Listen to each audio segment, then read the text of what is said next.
The control system we chose is a rappelling system that climbers use when descending from the top of a wall.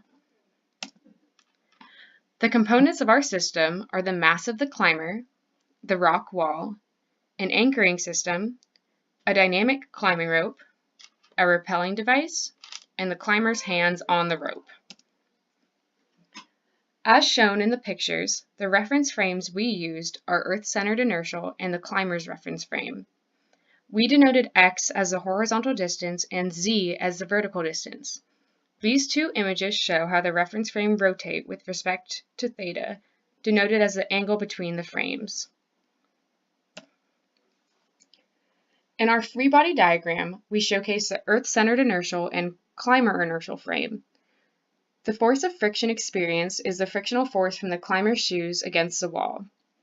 The force of the rope is the force that works against gravity to keep the climber on the wall. The force of gravity is related to the mass of the climber. The normal force is what the rock exerts on the climber. We sum all the forces in the x and z directions for both the earth-centered inertial and climber's reference frame. The equations of motion for the system we will analyze is in the climber's reference frame.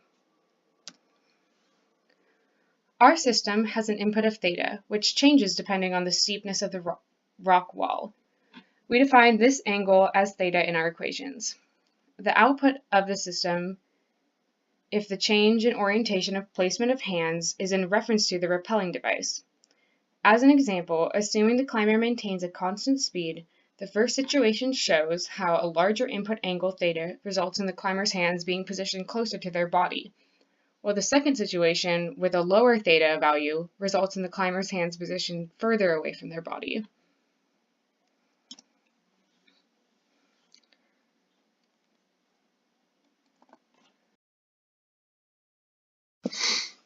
Our system is continuous as theta always changes.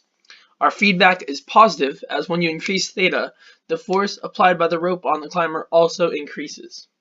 The peak response in our system is the amount the rope stretches after you move your arms closer to your body.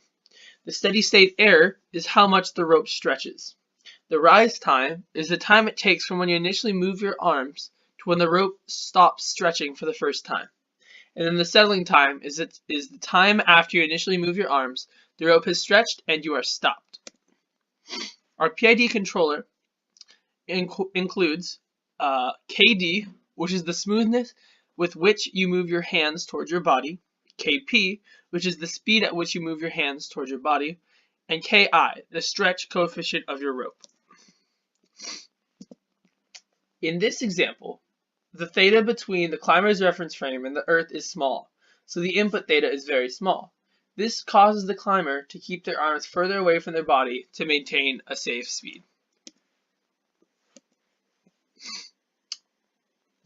In this example, we have a larger input theta. Since our input is much larger than the first example, if the climber maintains the same distance of hands from his body, his acceleration will be much larger.